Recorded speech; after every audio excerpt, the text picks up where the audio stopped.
बंधुओं, जय श्री राम। मैं प्रमोद खरे आज एक नया विषय लेकर आपके सामने आया हूँ। क्या भारत के लोकसभा चुनाव में कोई अंतर्राष्ट्रीय साजिश रची गई थी और उस साजिश का इस लोकसभा चुनाव पर क्या परिणाम पड़ा, इसके बारे में हम आज चर्चा करेंगे। जैसा कि आप सब लोगों को जानकारी होगी कि बहुत सी अंतर्राष्ट्रीय ताकतें ऐसी हैं जिन्हें हम बड़े बड़े देश कहते हैं। वो दुनिया के कई देशों में चुनाव को प्रभावित करने का प्रयास करते हैं और उसके पीछे उनका मकसद ये होता है कि उन देशों में वह सरकार बने जो उनके इशारे पे काम करे, मतलब उनकी बनाई हुई कठपुतली सरकार हो।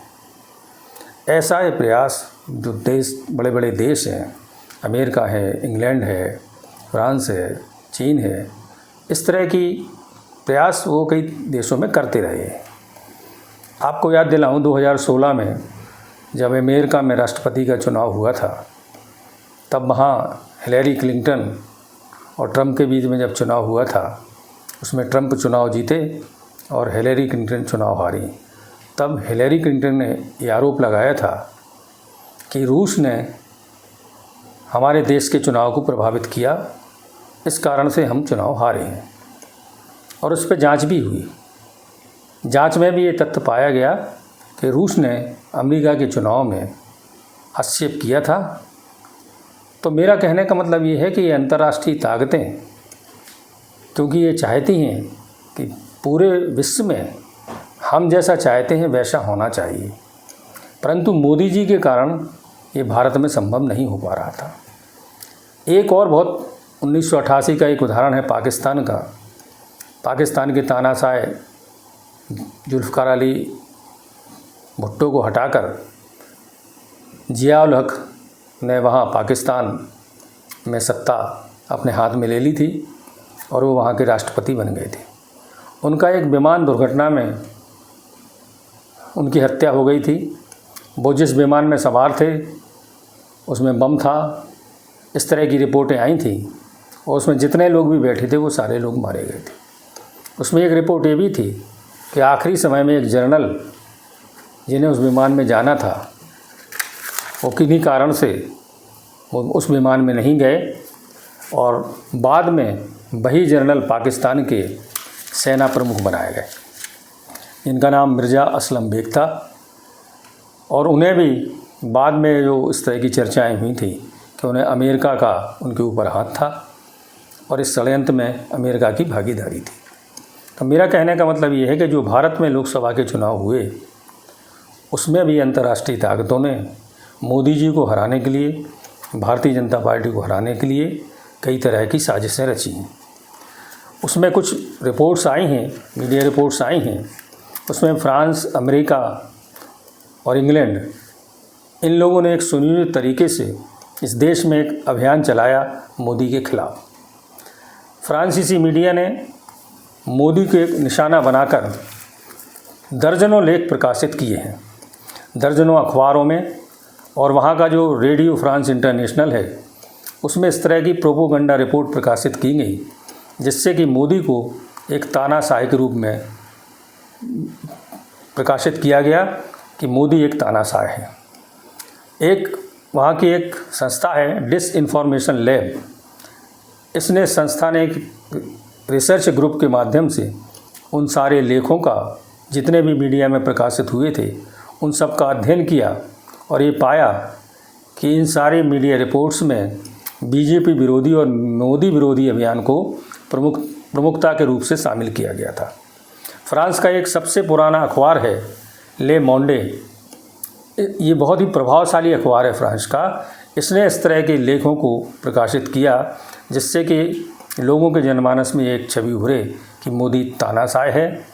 और भारत में जो इस्लामी फोबिया, मतलब इस्लाम के ख़िलाफ़ जो नफ़रत फैल रही है, उसके लिए भारतीय जनता पार्टी जिम्मेदार है। एक और फ्रांसीसी वैज्ञानिक, राजनीतिक वैज्ञानिक, ये शब्द आप लोगों ने भी शायद, मैंने तो पहली बार सुना। राजनीतिक विश्लेषक तो बहुत लोग होते हैं, बहुत लोगों का नाम के साथ जुड़ता है, मगर एक राजनीतिक वैज्ञानिक क्रिस्टोफर जेफरलॉट, जिन्हें सीजे के नाम से जाना जाता है, उन्होंने इस अभियान में प्रमुख रूप से भूमिका निभाई और उनके जो भी लेख हैं वो हिंदुस्तान के मीडिया में the Hindustan times, the wire और वामपंथी मीडिया के जितने भी समूह हैं, उन्होंने सीजे के नाम के जो भी लेख प्रकाशित हुए उनका आधार बनाकर यहाँ लेख प्रकाशित कराए। तो मेरा कहने का मतलब ये है कि अंतर्राष्ट्रीय साजिशें भारत के खिलाफ, मोदी के खिलाफ और भारतीय जनता पार्टी के खिलाफ लगी हुई थी, जिससे कि ये चुनाव मोदी जी हार जाएं। और एक और अमेरिकी उद्योगपति हैं जॉर्ज सोरेस, उन्होंने 8,000 करोड़ रुपए इस अभियान में विभिन्न एनजीओ, विभिन्न मीडिया संस्थानों के माध्यम से यहाँ खर्च किए थे, जिससे कि भारत में मोदी विरोधी लहर बनाई जाए। 2000 इस बार का जो चुनाव हुआ 2024 के चुनाव के जो परिणाम आए हैं, उन परिणामों के बाद आप सब ने भी ये महसूस किया होगा कि जो जीती हुई पार्टी है उसमें बड़ा भारतीय जनता पार्टी के पक्ष में कार्यकर्ताओं में एक निराशा का बहुत ज़बरदस्त भाव था। जबकि इंडिया गठबंधन, जिसे कि बहुमत ही नहीं मिला, फिर भी वो इस कदर खुश थे कि जैसे उनकी सरकार बन गई हो। तो इसके पीछे का कारण यही था कि इस पूरी योजना में वो सफल हुए थे और भारतीय जनता पार्टी अपने दम पर पूरा बहुमत नहीं लेके आई। वो तो भारत के मतदाताओं का लाख लाख शुक्रगुजार है कि उन्होंने भारतीय जनता पार्टी को 240 सीटें और एनडीए को 294 सीटें देकर पूर्ण बहुमत दिलाया है। आखिर ऐसी क्या बात है कि अंतर्राष्ट्रीय ताकतें मोदी के खिलाफ षड्यंत्र रच रही हैं? सबसे पहली बात तो ये है कि भारत की जो स्थिति है मोदी जी के 10 साल में आने के बाद, सरकार में आने के बाद बहुत मजबूत हुई है। अंतर्राष्ट्रीय स्तर पर मोदी का एक नाम है। अंतर्राष्ट्रीय स्तर पर आज हम अर्थव्यवस्था के रूप में भी 5वें नंबर पर पहुंच गए हैं। जहां कहीं हम 10वें 11वें नंबर पर रहते थे, आज 5वें नंबर पर हम पहुंच गए हैं। मोदी जी की एक और विशेषता है, वो सबके साथ आँख से आँख मिला के बात करते हैं। ये कुछ देशों को हजम नहीं हो रहा है। कोरोना के काल में भी आप सबने देखा होगा कि कोरोना की इस महामारी से सारी दुनिया किस कदर परेशान थी और लाखों करोड़ों लोग इस दुनिया से कोरोना की महामारी के कारण ऊपर चले गए, स्वर्ग सिधार गए।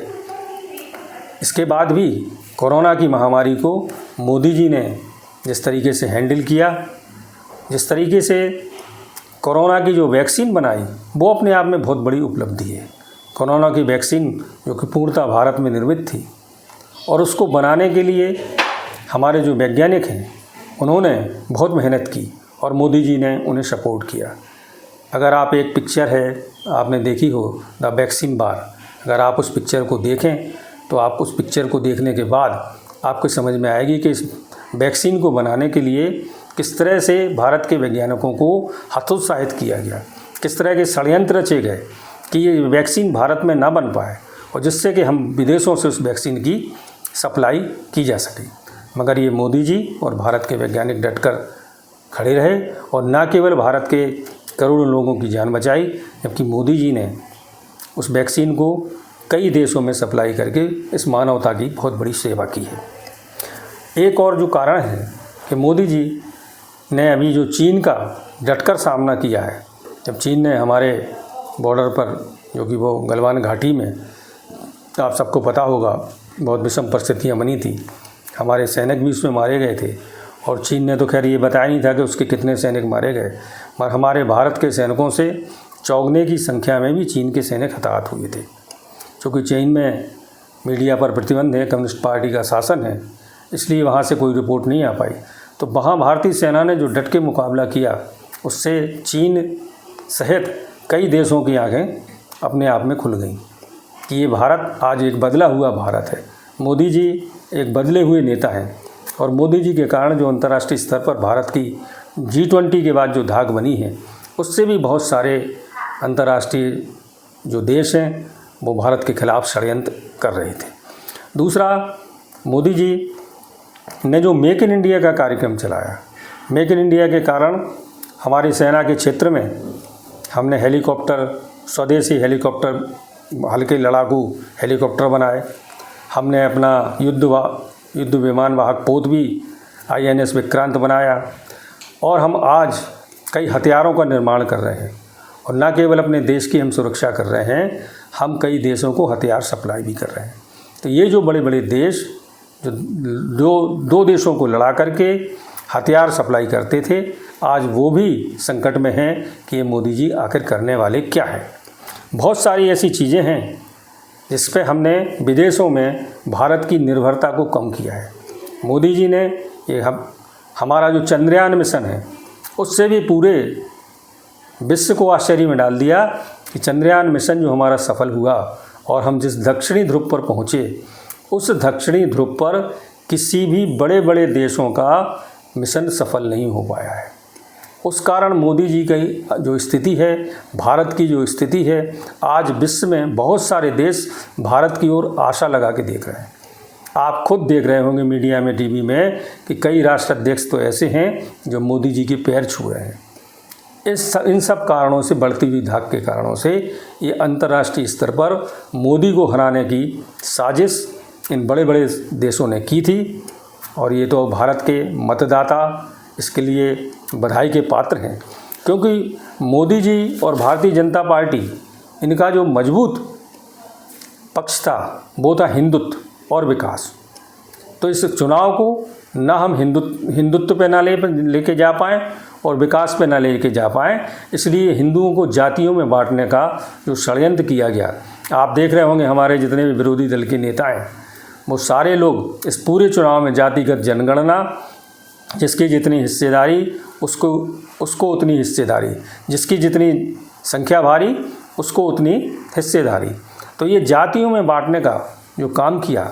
और दूसरा जो उन्होंने कहा कि मोदी जी ने जो 400 सीटों का लक्ष्य रखा है वो संविधान को ख़त्म करने के लिए और आरक्षण को ख़त्म करने के लिए।